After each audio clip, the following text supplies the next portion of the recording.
Hello, hello, hello. Thank you again for taking time out of your busy schedule to watch this video. I really do appreciate it.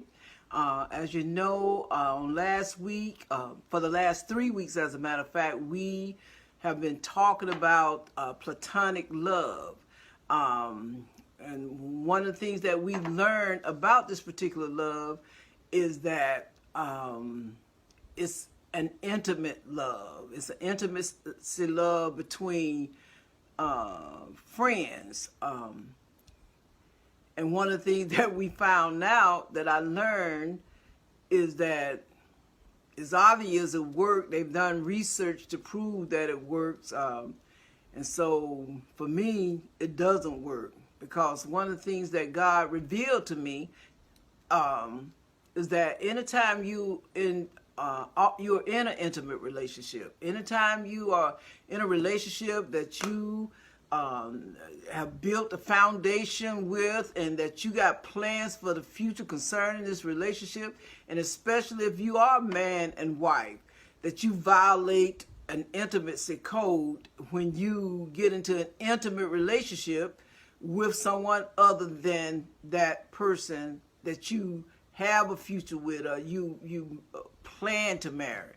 And so, but tonight we're going to look at Philautia love. Philautia love is a self-love.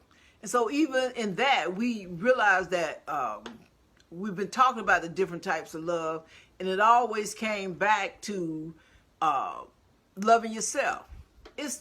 To me, it's really challenging, and it's really hard to love people when you don't love yourself. And so what happened is that we try to do it, but it's challenging. And so we're going to look at Philautia's love on tonight. We're going to look at self-love. Then we're going to look at it from the other side. And I call this the dark side of self-love, which is selfish and self-centered love. And so we all know somebody that we've called selfish. We'll call them self-centered. Or we've called them egotistical. So according to my research, which I really like looking at Psychology Today to help me to set this foundation, I wanted to read this quote from Maya Angelou, which said, "Love recognizes no barriers. It jumps hurdles. It leaps fences, penetrates walls to arrive at its destination full of hope." And so I think that destination should be ourselves, because we cannot truly love anybody until we really learn to love ourselves. And so, as we said, self-love, called Philautia love, it is found within ourselves. We just got to know how to tap into it. This type of love, according to my research, says is essential for any relationship, which we already been discussing. You know, you really cannot. It's really, it's just me. I don't know how you can love anybody without loving yourself, because it's just hard. It's just hard for you to really say that you love someone and dislike or hate yourself. And also we know that this Philautia love, it can be good or it can be bad. It can be healthy or it can be unhealthy. Meaning, you know, there's a dark side to it. So when you look at the dark side, usually the person is operating in selfishness and self-centeredness, making everything about them. This person has a big ego. This is how we know that we're dealing with an unhealthy, self-loving person. You know, when you think about it, this person, when they do something wrong, they always plays the victim. God. They always plays the victim. They just the wrong but they always they always play the victim. And sometimes, you walk away and you shake your head. You like, I can't believe that they did that. Because they are very manipulative. And sometimes that would show up in the form of excessive apologies. I'm sorry. I didn't mean to do that. I'm sorry. Either they won't apologize at all. They're braggadocious. You seen them. They make everything about them. I used to have a friend, he was this was back in the day, years ago. He was a very good-looking, fine man. And he always dressed so nice. And so when I first met him, I would feed his ego. Oh, tell him about how fine he was, and tell him about how good he smelled, and how good he looked, and I would watch him, GQ, he just stands and, he be styling and profiling. And so, once I got to know him and realize that his beauty was only skin deep, because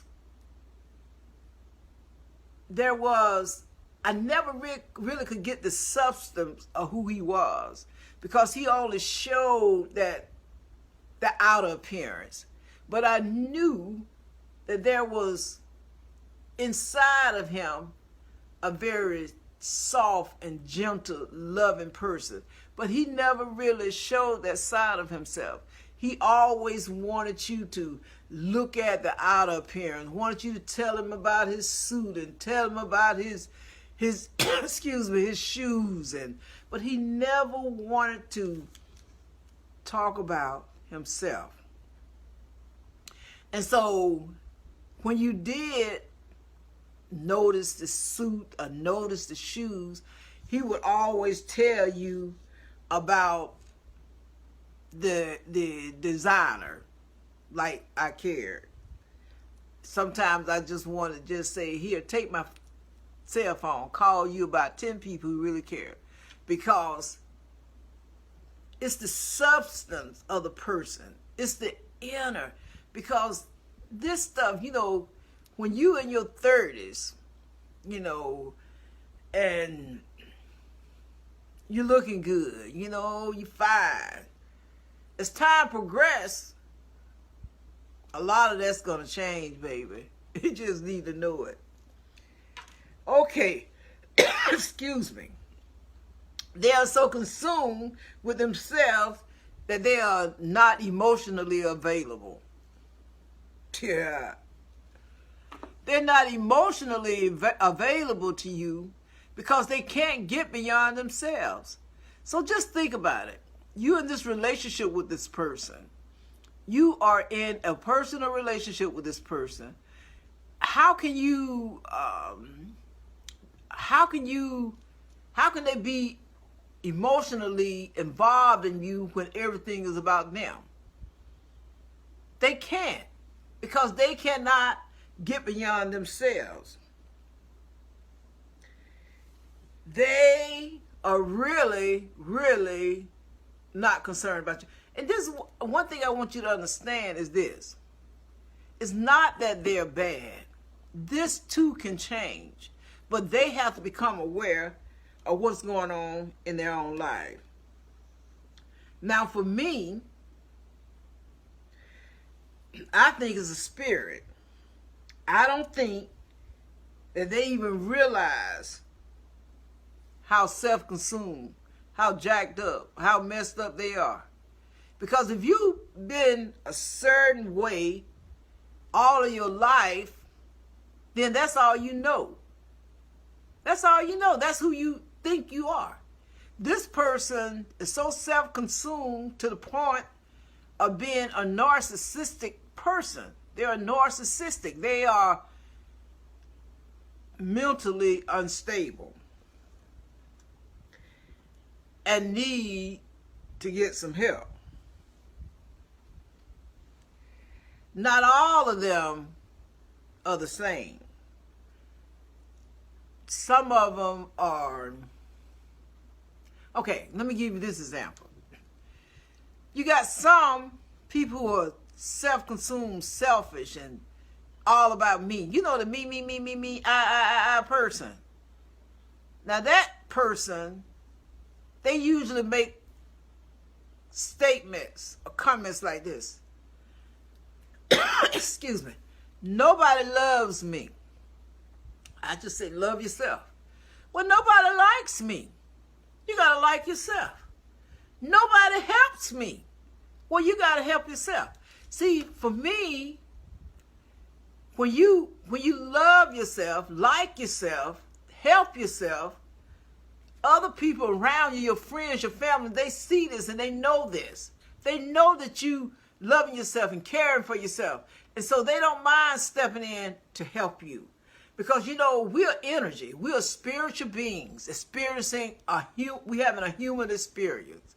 But we are spirits. And so because we vibrate off one another. See, we vibrate. So we pick up on each other's energy. So this me, my, nobody loves me person. They have to understand that most time people avoid you when you like that because of your vibration, where you're vibrating. And so one thing we can be sure, one thing if we're honest with ourselves, we know without a doubt. We see the handwriting on the wall before the wall come crashing down. We see the imbalance in the relationship.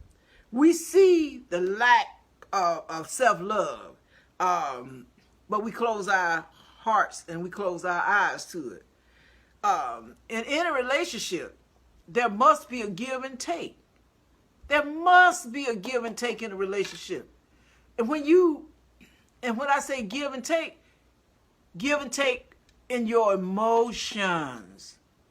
But if you're selfish, if you don't have self-love, you're not able to do that. And I think most of the time when people are like that,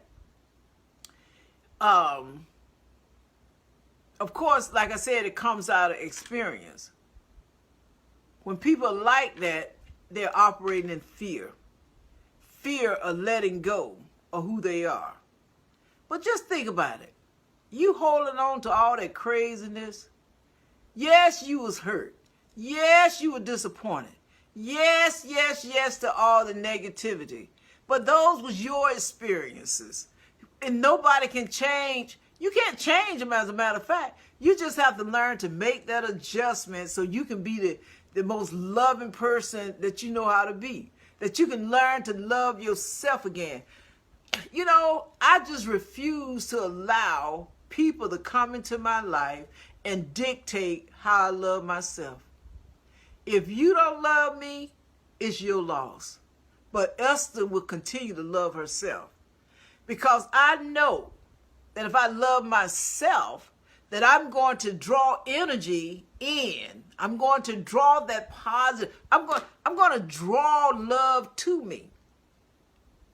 So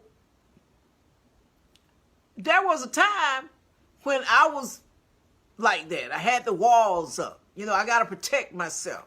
You know, people tried to come in and, you know, what they want and, you know, what they're going to do and, you know.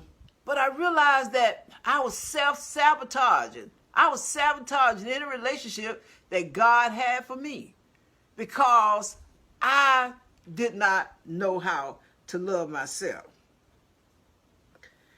When we know for a fact that our environment, it helps to form who we are. So if we was in an environment where there was a lot of criticism, if there was unfair judgment, and we came from a world where there was not much expression of self-love. As a matter of fact, there was not much expression of any type of love.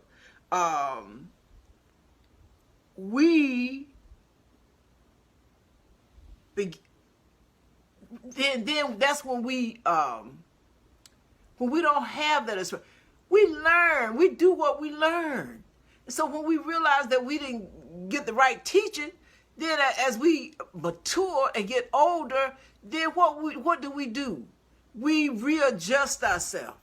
You know, the older I get, the more I want to just understand love. I want to be able to look at people and understand their hurt and not judge them for it. Understand their disappointments and not judge them for it. But I want them to be able to see me too. I want them to be able to see who I am, see how I love myself, how I appreciate myself. If I could tell you some stories that you know, if I didn't understand who God was, who God is, I probably would be dead. I probably would be dead today. Because even in my trials and tribulations, even in those things that I went through, I held on to the fact that, Esther, you got to continue to love you and appreciate who you are. When we really learn to love ourselves, meaning learning to accept who God designed us to be, then we can look at other people. As a matter of fact, people look at you and tell if you love yourself. We can learn to give ourselves, because that's what God designed us to do, to take care of one another. That's what we were designed to do, is to love one another and take care of one another. Now, don't misunderstand me. I know that it takes time for healing of negative emotions to subside. I know it takes time. I know, as a matter of fact, healing comes and you get healed. It's just like any wound. It leaves a scar. And so on your heart, you have this scar of rejection, this scar of abuse, this whatever scar. All of the hurt, pain, and disappointment leave scars.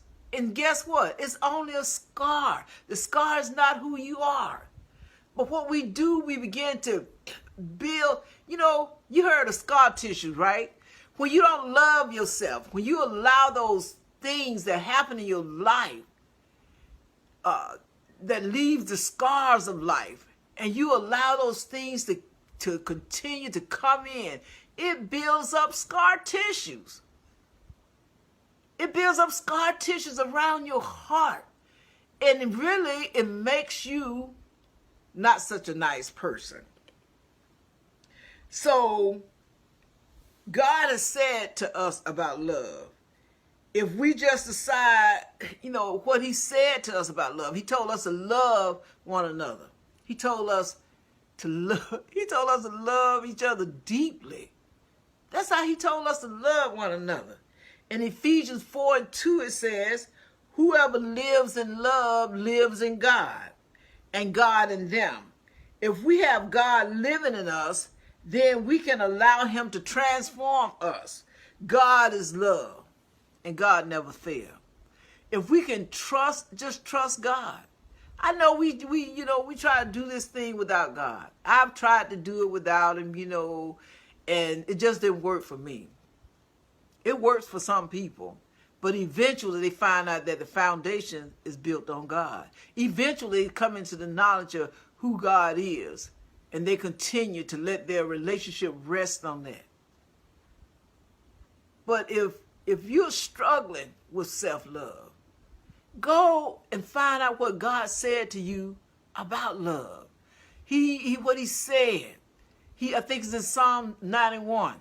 That we are fearfully and wonderfully made by the hands of God.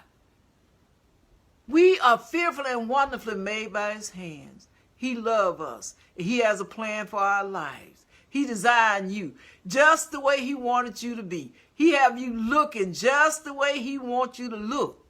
Good, bad, ugly. He designed you. Everything and everybody is beautiful in his sight. So I thank you again for joining me. And so next week, we're going to continue to talk about love. So continue to just ask yourself, about this self-love. So you have a great night and a great weekend. And I will see you on next week. Bye.